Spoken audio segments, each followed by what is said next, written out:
1절부터 9절까지 말씀입니다.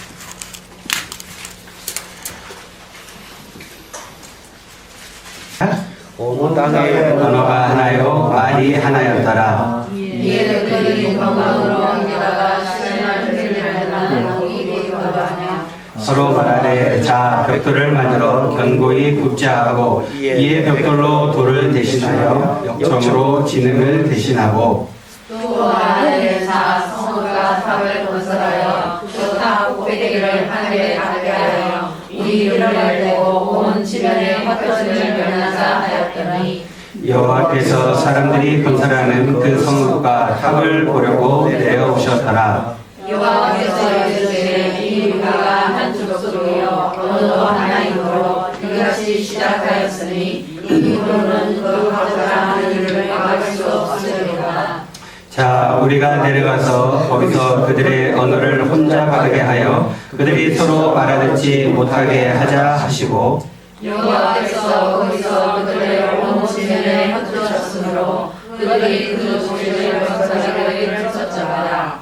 그러므로 그 이름을 바벨이라 하니 이는 여호와께서 거기서 온 땅의 언어를 혼잡하게 하셨음이니라. 여호와께서 거기서 그들을 온 지면에 흩으셨더라. 아멘.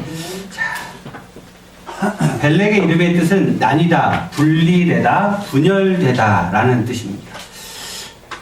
벨렉의 이름이 뭐라고요? 이름의 뜻이? 나뉘다, 분리되다, 분열되다 라는 뜻입니다. 이 아브라함의 아버지 데라에 대해서 내가 말씀드릴 때 바벨탑에 대한 이야기를 하면서 제가 벨렉에 대한 이야기를 잠깐 했죠. 뭐 기억 안 나시죠? 예, 감사합니다.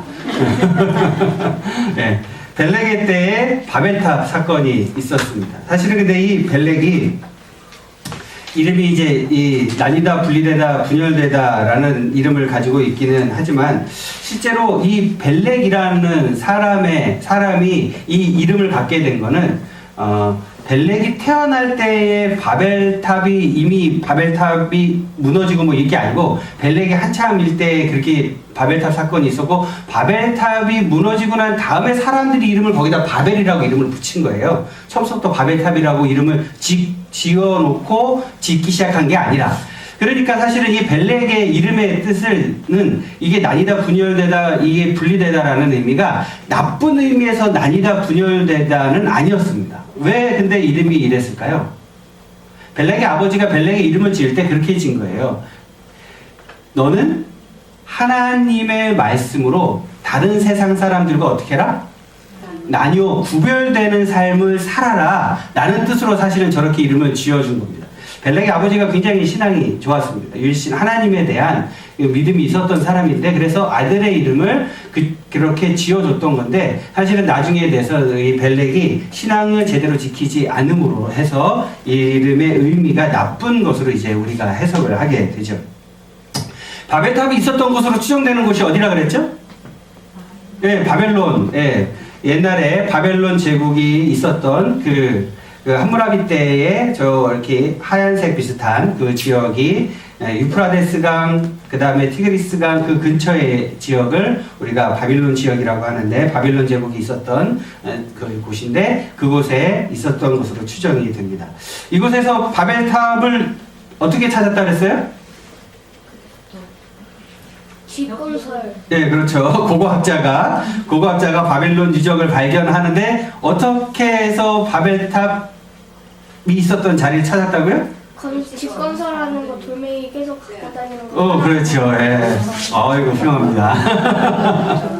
사람들이 어디선가 벽돌을 갖고 오는데, 벽돌을 갖다가 집을 짓는데, 자기들이 만들지는 않고, 어디선가 주워다가 벽돌로 집을 짓는데, 이렇게 엄청난 양의 벽돌을 도대체 어디서 갖고 왔을까? 그래가지고 그걸 쫓아가서 찾다 보니까 사람들이 땅에서 벽돌을 파가는 거예요. 그 땅속에 묻혀있던 벽돌이 이렇게 바벨탑이 무너지고 난 다음에 벽돌이 다 땅에 이제 흩어졌겠죠. 그러니까 사람들이 거기서 벽돌을 주워다가 집을 지으니까 그걸 보고 유적지를 찾게 되었습니다. 크게 그러니까 그 대충 모양과 이제 기록들을 보고 복원을 해보니까 이제 저런 모양이었을 것이다라고 생각을 했고 크기는 가로 세로 약 그 가로와 세로가 91m, 높이는 적게는 100m에서 크게는 한 200m 정도까지, 어느 정도까지 될지는 모르겠지만 대략 그 정도 됐을 것으로 생각을 하는데, 지난주에 63빌딩이 몇 미터인지 찾아보라고 했는데 아무도 빨리 못 찾으셔서 제가 다시 찾아놨습니다. 63빌딩의 높이가 249m래요. 그러니까 대략 한 63빌딩 높이보다 조금 낮은 정도, 대략 비슷하겠죠? 그 정도 높이까지 기원전에 벽돌로 지었으니까 사실은 굉장한 건축 기술을 가지고 있었던 거죠. 지금도 사실 이 조적 구조로 높이 짓는 걸 못하게 하거든요. 우리 주집사님 잘 아시겠지만 이렇게 벽돌을 쌓아서 높이 짓는 걸 못하게 해요. 왜냐하면 이게 그 흔들리는 것에 지진에는 굉장히 약하고 잘 무너져 내리는 구조가 이 조적 구조이기 때문에, 벽돌 구조이기 때문에 높이 짓는 게 굉장히 어려워서 지금도 이렇게 높은 건물을 못 짓게 하는데, 그때 당시에 이렇게 엄청난 높이의 건물을 지었다는 건 정말 대단한 실력을 가지고 있었던 거죠. 그런데 우리가 여기서 한 가지 생각해 봐야 될 게 있습니다. 사람들은 왜 바벨탑을 지었을까요? 그렇죠. 그 뒤에 이유가 나오긴 하는데, 우리가 아까 읽었던 성경 구절에 보면 4절에 바벨탑을 짓고 왜 하려고 하는 것이 나오긴 하는데, 이게 바벨탑을 지을 때 이 3절에 아주 중요한 힌트가 하나 들어있습니다. 뭐냐면, 우리 같이 읽어보겠습니다. 시작. 서로 말하되 다 벽돌을 만들어 견고히 굽자 하고 이에 벽돌로 돌을 대신하여 역청으로 진흙을 대신하고. 자, 바벨탑을 지을 때 두 가지 재료로 지었어요. 첫 번째 뭐예요? 네, 벽돌. 흙을 구워가지고 단단하게 만들어서 벽돌로 지었고, 그 다음에 무엇으로 진흙을 대신했어요? 역청이라는 것으로 진흙을 대신했어요. 그러니까 진흙을 바르고 벽돌을 쌓고 이렇게 지금 시멘트로 하는 것처럼 그렇게 벽돌을 이 진흙으로 붙여서 이렇게 지었는데, 그렇게 안 하고 역청이라는 것을 사용했습니다. 역청이 뭔지 아십니까? 타르입니다. 타르. 타르가 뭔지 아세요? 시멘트 사분을. 네, 맞아요. 방수 재료로 사용하는 재료입니다. 저기 석유 원유에서 나오는 그 까만 거, 우리 아스팔트 만들 때 이 깔 때 쓰는 그 시커먼 거, 그게 이제 타르인데요. 이 역청 같은 경우에 여러분이 이 성경 구절 말고 이 앞에 창세기에 역청이라는 단어가 또 쓰인 곳이 있습니다. 어딘지 아세요?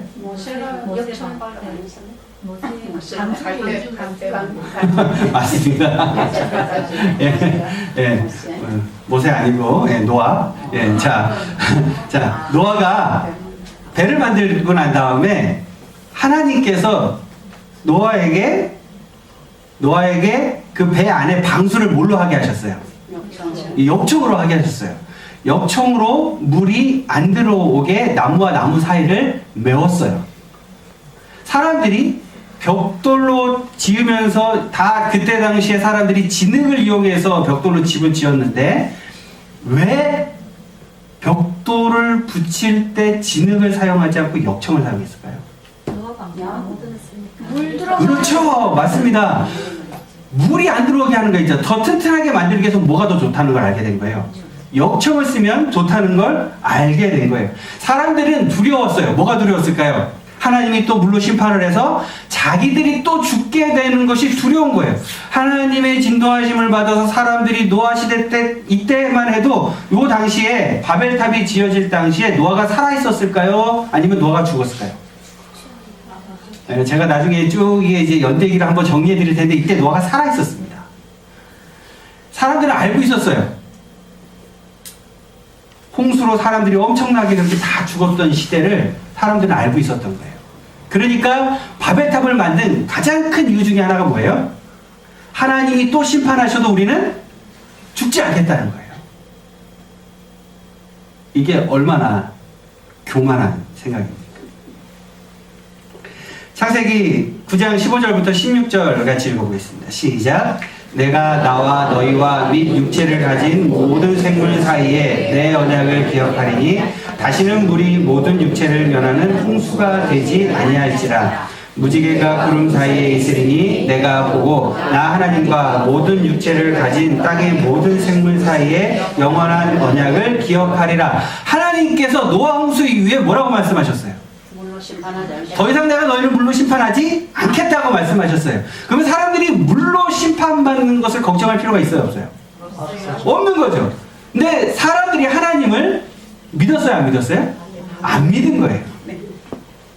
사람들이 하나님을 믿지 않은 거예요. 그래서 바벨탑을 만든 겁니다. 바벨탑은 그래서 우리가 바벨탑 그러면 제일 먼저 떠오르는 게 뭐예요? 불신앙의 대상이잖아요, 바벨탑이. 그래서 이렇게 되는 거예요.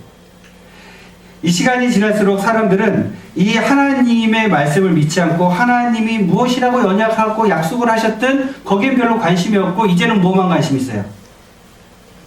내가 잘 사는 데만 이제 관심이 있는 거예요. 내가 그렇게만 잘 사는 데만 관심이 있는 거죠. 우리는 이 벨렉 시대의 바벨탑 사건을 통해서 우리는 무엇을 깨달아야 될까요? 우리도 이렇게 바벨탑을 우리의 삶 속에서 쌓아가게 된다면 우리도 그들처럼 벨렉처럼 하나님의 징계를 피할 수 없다. 그 사실을 우리는 기억해야 합니다. 여러분의 삶 속에는 어떠세요? 여러분은 매일매일 바벨탑을 쌓고 계세요? 아니면 하나님 말씀에 순종하며 살고 계세요? 주집사님 바벨탑을 쌓고 계십니까? 여기서 쌓을 줄 아는 사람 주집사님밖에 안 계시는 것 같아요. 다른 사람들은 쌓으라고 해도 못 살 것 같긴 한데.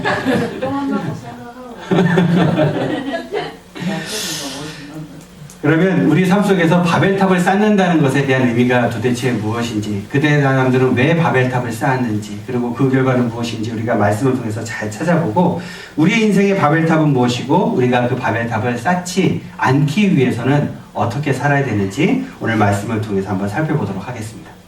자, 우리가 벨렉처럼 바벨탑을 쌓지 않으려면 어떻게 해야 할까요? 그 첫 번째는 교만함을 버려야 합니다. 무엇을 버려야 한다고요? 교만함을 버려야 합니다. 창세기 11장 4절 말씀을 우리가 한 번 더 읽어보도록 하겠습니다. 시작. 또 말하되 자손과 탑을 건설하여 그 탑 꼭대기를 하늘에 닿게 하여 우리 이름을 내고 온 지면에 흩어짐을 면하자 하였더니, 자, 교만한지 내가 교만한지 않은지 본인 잘 모르시잖아요. 그죠? 여러분 본인이 교만하다고 생각하세요? 그렇지 않다고 생각하세요?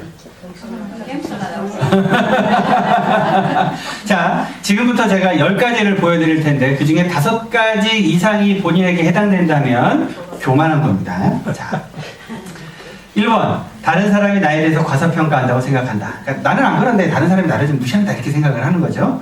2번째, 다른 사람에게 칭찬이나 인정받기를 원한다. 내가 그런 데 관심이 있다 라고 생각을 하면 교만한 거예요. 자, 둘 중에 여러분 이렇게 속으로 잘 세고 계세요. 내가 몇 가지인지 여러분 기억을 또 금방 잊어버리니까 손가락으로 이렇게 찍고 계세요. 나 몇 가지 해당되는지. 자, 이 중에서 해당되시는 게 있으신 분들은 손가락을 이렇게 2개 다면 2개, 1개면 1개 이렇게 딱 이렇게 찍고 계세요. 나중에 이렇게 들고 할까요? 우리 손을? 아, 그럼 다 안 하겠지 또. 자, 3번째, 나와 다른 생각을 가진 사람을 싫어한다. 4번째, 나에 대한 지적을 받으면 변명을 하게 된다. 누가 나에 대해서 뭔가 이렇게 지적하면 자꾸 뭐 던진 변명을 먼저 하게 된다. 인정하기보다는. 그러면 이제 교만하다는. 자, 4개 했는데 지금까지 몇 개 돼요? 4개 다? 네. 자, 5번째, 자존심이 강하고 다른 사람들의 평판에 대해서 민감하다. 다른 사람들이 나에 대해서 뭐라고 얘기하는지 되게 민감하다. 영적인 것에 대해 사모함과 지속성이 약하다. 이게 뭔 뜻이냐면 여러분들이 네, 열심히 기도해야지 생각했는데 한 번 하고 안 한다거나, 나 성경을 읽어야지 생각을 했는데 뭐 하루 읽고 그 뒤로 또 잊어먹고 안 읽는다거나 뭐 이런 게 이제 영적인 그 사모함과 지속성이 약하다. 거기에 해당하는 겁니다. 6번은 다 접어야 될 것 같은데. 자, 7번, 내가 보고 듣고 깨달은 것이 최고라고 생각한다. 그러니까 내가 아는 게 최고다 이거죠. 내가 아는 것이 최고다. 8번째, 권위에 순복하는 것은 비굴한 것이라고 느껴진다. 자, 선생님 말씀을 들으면 안 된다. 엄마 아빠 말을 들으면 기분 나쁘다고 생각하는 거예요. 비굴하다고 생각하는 거 아니에요? 너 이렇게 말 안 들어. 자, 9번째, 논쟁하는 것을 좋아한다. 그러니까 다른 사람이 뭔 말만 하면 반대를 위한 반대하는 사람들이 꼭 있어요. 반대를 위한 반대하는 사람들 요즘 국회 보면 많이 있죠. 그 다음에 시기와 질투가 자주 난다. 내가 다른 사람들을 보면서 시기나 질투가 자꾸 난다. 이러면 이제 교만한 겁니다. 10개 중에 어떻게 몇 개 해당하세요? 몇 개? 아, 이게 솔직히 적어야 되는데 솔직히 안 적으신 분들이 좀 많은 것 같은데. 저 중에서 하여튼 5개 이상이면 교만한 사람 범주에 들어갑니다. 자, 뭐 한 사람씩 다 물어보고 싶은데 물어보면 싸울 것 같아서. 자, 교회 안에는 우리 교회 안에 혹은 다른 교회 우리 교회 안에는 그 교만함이 있을까요, 없을까요? 네, 교회 안에도 교만함이 많이 있습니다. 교회 안에도 보면은 나는 너보다 똑똑해, 난 너보다 많이 배웠어, 난 너보다 교회를 오래 다녔어, 나는 직분이 뭐야, 뭐 이러면서 싸우는 사람들이 교회 안에도 사실 굉장히 많이 있습니다. 뭐 교회가 부흥하면은 누구 이름이 드러나요? 그 목사 이름이 드러나요. 이렇게 하나님 이름이 드러나야 돼. 거기 목사님이 새로 오시더니 교회가 부흥했어. 뭐 그런 얘기를 하기도 하고, 또 교회가 뭐 이렇게 건축을 하고 나면 사람들이 뭐라 그래요? 내가 헌금을 많이 했다. 그렇죠. 그 교회에 뭐 기둥 장로님이 계신데 그 기둥 장로님이 헌금을 많이 하셔가지고 이렇게 교회가 건축을 했다. 뭐 이런 얘기를 하기도 합니다. 그 교회가 교만한지, 그 교회가 사역을 잘하는지 못했는지는 뭘 보면 알 수 있을까요? 무슨 사역이든지 뭐가 하고 나서 하나님의 영광이 나타나면 어떻게 해요? 잘한 거예요. 근데 사람의 이름이 드러나면 그건 못한 거예요. 교만한 거죠. 그래서 굉장히 조심해야 됩니다. 뭐 교회가 부흥하는 게 목사님이 능력이 있어서 그런 거고, 뭐 교회가 건축을 하는 게 누가 헌금을 많이 해서 그런가요? 아니요, 그렇지 않습니다. 다 하나님의 은혜고 분명히 하나님의 인도하심이 있었고 거기에 사람들이 동참을 했을 뿐인 거죠. 그러니까 교회에서는 항상 누구의 이름이 드러나야 돼요? 하나님의 이름이 드러나야 합니다. 그게 정상인 거예요. 이 교만은 내가 하나님처럼 되고 싶어하는 마음이에요. 내가 하나님처럼 되고 싶어하는 마음. 하나님이 받으셔야 되는 영광은 누가 받는 거예요? 그렇죠. 내가 받는 거예요. 그러니까 이 교만한 것에 대해서 교회에서 제일 조심해야 될 사람이 누굴까요? 감사합니다. 나는 목사라고 나올 줄 알았는데 우리 권사님이 은혜를 베풀어 주셔서 장로님이라고 해주셨어요. 감사합니다. 이렇게 감사할 때가. 사실 교회 안에서 이걸 교만하면 제일 조심해야 될 사람이 목사예요. 그래서 어디든지 목사 이름이 먼저 드러나기보다는 그 교회에서 역사하시는 하나님이 먼저 영광을 받으셔야 되는 거죠. 그런데 이 교만함은요, 교만함은 이게 인류가 처음 시작될 때부터 사실은 교만함이 있었습니다. 창세기 3장 4절부터 6절까지 우리 같이 읽어보겠습니다. 시작.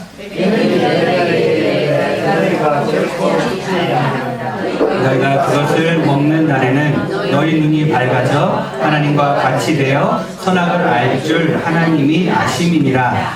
여자가 그 나무를 본즉 먹음직도 하고 보암직도 하고 지혜롭게 할 만큼 향스럽기도 한 나무인지라. 여자가 그 열매를 따먹고 자기와 함께 있는 남편에게도 주매 그도 먹은지라. 아멘. 자, 처음에 사람이 선악과를 따먹은 이유가 뭐예요? 선악과를 따먹은 이유? 5절 말씀에 있는 것처럼 하나님처럼 되고 싶었던 거예요. 하나님처럼 되고 싶었던 거예요. 그래서 선악과를 따먹게 되죠. 그래서 사람이 교만해지면 내 교만이 많아질수록 어떻게 돼요? 더 높은 자리에 앉는 걸 좋아하는 거예요. 더 높은 자리에. 바벨탑을 건설해서 사람들이 첫 번째로 한 얘기가 이겁니다. 우리 하늘의 탑 꼭대기를 하늘에 닿게 해서 무엇을 내고? 우리 이름을 내고. 하나님의 이름과 하나님께 영광을 돌리는 것이 아니라 누구 이름을 내고? 우리 이름을 내고. 바벨탑은 그래서 교만함의 상징이 되는 것입니다. 혹시 우리의 삶 가운데서 역시 그런 실수를 우리가 하고 있지는 않습니까?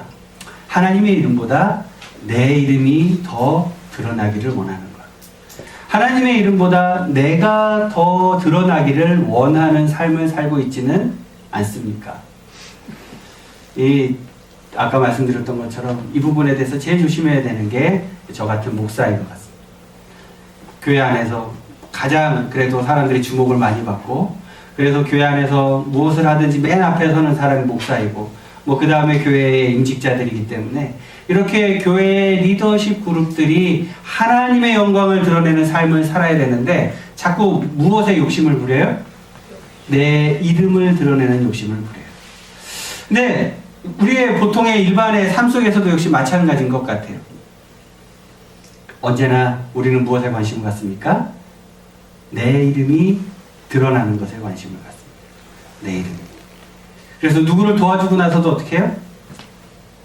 누구를 도와주고 나서도 생색을 내야 돼요. 내가 뭐 하고 나면 어떻게 해야 돼요?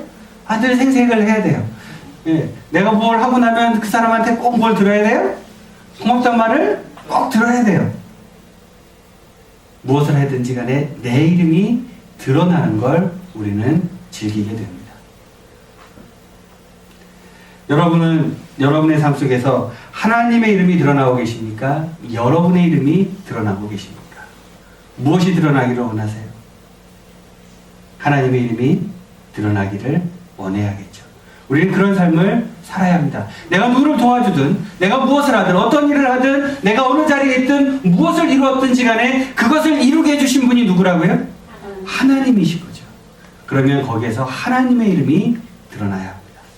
여러분의 삶 속에서는 내 이름이 아니라 하나님의 이름이 드러나는 삶을 살게 되시기를 주님의 이름으로 축복합니다.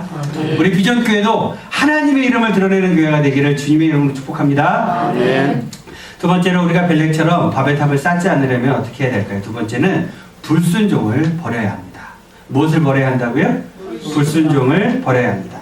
우리 아까 읽었던 11장 4절 말씀을 한 번 더 읽어보도록 하겠습니다. 함께 읽겠습니다. 시작. 저 만약에 자손과 그 탑을 꼭대기를 하늘에 닿게 하여 우리 이름을 보고 온 지면에 흩어짐을 면하자 하였더니, 애들이 사춘기 때 말을 잘 들어야 안 들어요? 말을 잘 들어야 안 들어요? 더럽게 안 들어요. 더럽게 안 들어요. 얼마나 말 안 듣는지 저희 집에서도 이제 시작하신 분들이 지금 계셔가지고 아주 얼마나 뺀질거리는지 아니면 어제도 말을 안 들어가지고 핸드폰을 압수를 당했어요. 한 사람은 일주일, 한 사람은 2주일 동안 핸드폰을 압수 당해서 그래가지고 하여튼 말을 더럽게 안 듣는데, 우리는 어떻습니까? 하나님의 말을 잘 들어야 안 들어요? 우리도 더럽게 안 들어요. 먼저 이유 없는 반항기에 들어선 남자의 사춘기 행동이에요. 이제 막 중학교 1학년이 된 남자가 학교에서 돌아와 현관 앞에 걸린 거울에 전신을 비춰봐요. 이 시절엔 모든 신경이 외모로만 향하고 무스를 바르지 않고는 밖을 돌아다니지도 못할 지경이에요. 무스로 떡칠해 소가 핥은 듯 쌈박하게 넘긴 머리와 빅뱅 스타일이 마음에 들어요. 그런데 오 마이 갓, 안면을 뚫고 나온 여드름 특공대 때문에 스타일이 완전 강아지 안습이에요.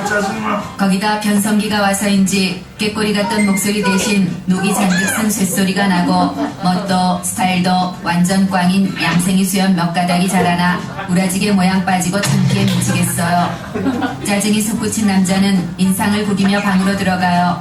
그런데 오 마이 갓, 방안이 반짝반짝 깨끗하게 윤이 나는 걸 보니 엄마가 또 남자의 방에 들어왔던 게 분명해요. 방문에다 출입 금지라는 글씨까지 혈서체로 써놨는데 엄마가 또 무시한 거예요. 이 시절엔 자신의 물건에 손대는 것도 싫고 방에 들어오는 것도 진저리가 날 정도로 싫어요. 남자는 재빨리 침대 및 어둠의 공간에 숨겨둔 어여쁜 누님들 사진이 무사한지 살펴요. 아싸, 가오리, 병아리, 메추리, 누님들은 무사해요. 하지만 남자는 자신의 프라이버시를 인정하지 않는 엄마에 대한 분노를 사귈 수가 없어요. 남자는 단숨에 거실로 뛰쳐나가 청소 중인 엄마에게 7옥타브의 변성기 쇳소리 샤우팅 어택을 시작해요. 왜 남의 방에 들어와 비타민C, 내 물건 건들지 말랬지 포도씨. 그러자 엄마가 뚜껑이 활짝 열리신 표정으로 너 지금 엄마한테 비타민C 포도씨라고 했냐며 들고 있던 빗자루와 쓰레바지를 움켜쥐세요. 마치 영화 300에 나오는 스파르타 전사 같아요. 꼬맹이 시절엔 엄마의 빗자루만 봐도 오줌을 지렸지만 수염이 나기 시작하면서부터는 전혀 겁나지 않아요. 이 시절엔 어떤 일이든 뒷일은 신경 쓰지도 않고 일단 반항부터 하고 싶어요. 그래서 엄마가 춤을 추듯 절대 무공 빗자루 건법을 초당 20회의 속도로 들이주세요. 생명의 위협을 느낀 남자는 일단 물러서기로 하고 슬리퍼를 손에 들고 도망쳐요. 남자는 엄마에 대한 반항심이 끌어올라 엄청난 복수를 감행하기로 해요. 나 학원 안 가래. 바로 학원을 제끼는 거예요. 엄마가 속상해하실 걸 생각하니 통쾌에 미칠 짓. 다음은 질풍노도의 시기에 돌입한 여자의 사춘기 행동이에요. 중학교 1학년이 된 여자가 벌써 1시간째 외출 준비를 하고 있어요. 이 시절엔 특히 앞머리의 각도와 머리 길이 1mm에도 온 신경이 쏠릴 만큼 외모에 대한 관심과 집중이 폭발해요. 여자는 엄마 몰래 숨겨놓은 화장품으로 톡톡 화장도 해요. 어른들의 니네 나이가 가장 예쁜 거야 라는 말은 다 뻥이라고 생각해요. 옷을 갈아입고 있는데 오 마이 갓, 아빠가 문을 벌컥 열고 무단 침입했어요. 여자는 반사적으로 온몸을 웅크린 다음 왜 노크도 없이 방으로 들어와, 옷 갈아입고 있잖아 라며 울트라급 신경질을 투하하며 재빨리 아빠를 방문 밖으로 몰아내요. 이때 여자의 방으로 들어가는 엄마의 모습이 보여요. 불길한 마음에 재빨리 따라 들어가요. 그런데 오 마이, 세상에 이런 일이. 엄마가 여자의 보물기로 2AM 오빠야들의 브로마이드를 뜯어 쓰레기통으로 투하시키고 있어요. 이 시절 여자는 아이돌 오빠야들과 사랑에 빠져요. 침대맡에 오빠야들의 사진을 붙이고 매일 밤 오빠야들 음악을 들으며 편지를 쓰고 우리 집에 아주 떡치네. 오빠야들의 꿈을 꾸며 잠에 들어요. 여자는 독립투사가 나라를 구하듯 온몸을 던져 엄마에게서 오빠들을 구해내요. 이 우주에 나를 이해해주는 사람은 오로지 2AM 오빠들 뿐이에요. 엄마와 대판 싸운 사춘기 여자가 밖으로 뛰쳐나와요. 나를 꼬꼬마 취급하는 아빠도 밉고 나를 이해 못해주는 엄마도 미워요. 왠지 나 혼자 외톨이가 된 것 같이 쓸쓸하고 괜히 눈물도 나요. 여자가 친구들을 만났어요. 이 시절엔 친구가 엄마보다 왔다해요. 집에 있으면 답답하기만 하지만 나와 통하는 게 많은 친구들과 있으면 굴러가는 나뭇잎만 봐도 깔깔깔 웃음이 나는 시절이니까요. 친구들을 만난 여자가 오늘 엄마와 있었던 2AM 오빠 지원미 사건에 대해 울분을 토해내요. 그랬더니 친구들 모두 하나가 되어 함께 반문하기 시작해요. 이 시절 친한 친구들끼리는 같은 가수를 좋아하는 경우가 많아요. 같은 가수를 좋아하면 마음 맞는 좋은 친구, 내가 좋아하는 가수의 라이벌 가수를 좋아하면 나쁜 친구니까요. 뭐 애들이 다 그렇죠. 사춘기 때에 이런 이유 없는 반항들을 하고 그렇긴 하는데, 사실은 이 이유 없는 반항은 아니고요. 사춘기 때 하는 반항들은 심리적 이유기라는 표현을 씁니다. 심리적 이유기가 뭐냐면, 아이들이 이유식을 처음 먹는 때는 언제예요? 아이들이 이제 젖을 뗄 무렵에 이유식을 처음 먹죠. 그때는 이제 육체적으로 엄마와 부모와 분리되는 시기예요. 육체적으로 이제는 자기가 혼자 밥을 먹고, 모유가 아니라 밥을 먹고 이제 혼자 육체적으로 살아갈 수 있는 분리되는 시기가 이유기인데, 그 이후에 사춘기를 심리적 이유기라고 부르는 이유는 뭐냐면, 정서적, 정신적으로 부모들과 어떻게 되는 시기예요? 분리되는 시기이기 때문에 심리적 이유기라는 표현을 쓰는 겁니다. 심리적 이유기 때는 그래서 독립하기 위해서 그러는 거예요. 근데 우리는 우리의 삶을 보면 하나님과 같이 있어야 되는데, 우리도 자꾸 뭐 하고 싶은 거예요? 독립하고 싶은 거예요. 하나님한테 자꾸 묻고, 하나님의 뜻을 묻고, 하나님 말씀에 순종하는 삶을 살아야 되는데, 우리가 지금 다 뭐 같아서? 우리는 다 양 같아서가 아니라 다 사춘기 애들 같아서 각기 제 길로 가고 싶은 거죠. 사춘기 애들 같아서 다 각기 제 길로 가고 싶기 때문에 우리는 하나님 말씀에 순종하는 데는 별로 관심이 없고, 내가 원하는 것에만 관심을 갖는 거예요. 하나님 말씀대로 살아가고 하나님 말씀에 순종하는 데 관심을 가져야 되는데, 우리의 마음이 자꾸 내가 원하고 내가 갖고 싶고 내가 하고 싶고 내가 누리고 싶은 것에만 관심을 갖고 자꾸 그 길로 가게 되는 거죠. 그러니까 여러분 가운데도 여전히 하나님 말씀에 불순종하고 내 마음대로 하고 싶다, 그런 마음이 자꾸 들 때마다 여러분은 신앙적으로 어느 기에 속한 거라고요? 신앙적 사춘기에 속해 계시는 거죠. 오늘 말씀해 보니까 사람들이 바벨탑을 쌓는 이유를 이렇게 말합니다. 같이 읽어볼까요? 시작. 또 말하되 성과 탑을 건설하여 탑 꼭대기를 하늘에 닿게 하여 우리 이름을 내고 온 지면에 흩어짐을 면하자 하였더니, 바벨탑을 쌓은 이유 두 번째가 뭐예요? 흩어짐을 어떻게 하자? 면하자. 흩어지지 말자. 근데 왜 이 흩어지지 말자고 했을까요? 창세기 9장 1절에 보면 하나님이 노아와 그 아들들에게 복을 주시며 이제 홍수 이후에 그 아들들에게 복을 주시며 그들에게 이르시되 말씀하셨어요. 명령하셨어요. 뭐 하라고요? 생육하고 번성해서 어떻게 해라? 땅에 충만해라. 자, 생육하고 번성해서 땅에 충만하려면 어떻게 해야 돼요? 흩어져서 살아야 돼요. 자꾸 흩어져서 땅을 정복해나가고 땅을 넓혀가고 그곳에서 또 다른 마을을 만들고 계속 이렇게 나가야 되는 거예요. 그런데 사람들은 어떻게 해요? 흩어짐을 면하자. 하나님 말씀이 어떻게 하는 거예요?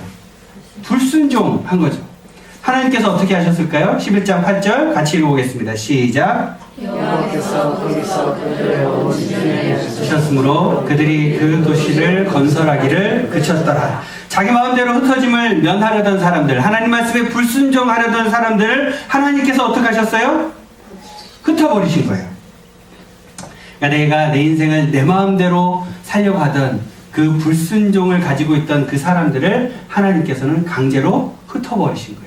하나님께서 말씀하셨는데, 하나님께서 명령하셨는데, 하나님께서 분명히 여러분들에게 은혜를 허락하시고 말씀을 해주셨는데 우리가 그 말씀에 순종하지 않으면 하나님이 어떻게 하실까요? 하나님이 어떻게 하실까요? 강제로 하게 하시는 거예요. 강제로 하게 하시는 거예요.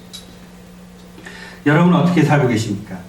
하나님 말씀에 순종하면서 살고 계십니까? 아니면 불순종하면서 살고 계십니까? 아까 그 남자애가 엄마한테 혼나고 나서 엄마 속삭이려고 어떻게 해요? 학원 안 가! 이랬던 것처럼 여러분, 하나님이 여러분의 마음에 들지 않게 조금 여러분이 좀 삐지면 뭐라 그래요? 그래 안 가! 그러고 계시지는 않으세요? 신앙적 사춘기.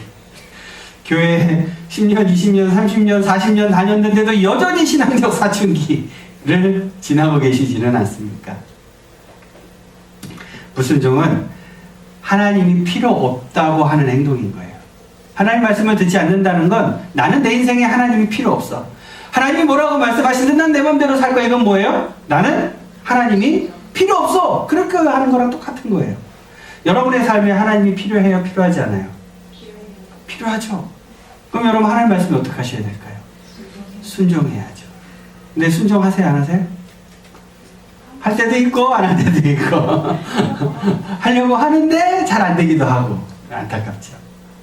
우리는 어떻게 살아야 할까요? 하나님 말씀에 순종하는 삶을 살아야 하는 것입니다. 하나님, 우리의 삶에 하나님이 필요하다면, 여러분 그렇게 느끼신다면, 아니 그렇게 생각하신다면 하나님 말씀에 순종하는 삶을 살아야 하는 거죠.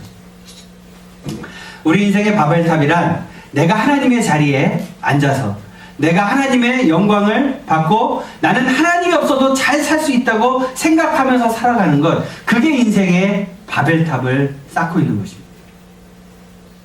여러분은 어떠세요? 여러분 바벨탑을 쌓고 계세요?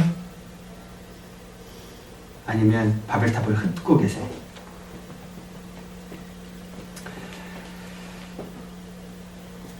바벨탑의 쪽박이라는 책이 있습니다. 스페인의 작가 엘리아셀 칸시노라는 사람이 쓴 책입니다. 바벨탑의 쪽박. 이 책에서 바벨탑은 가난한 사람들이 모여 사는 아파트 이름이에요. 소설책인데 가난한 사람들이 모여 사는 그 아파트의 이름이 바벨탑이라는 아파트예요.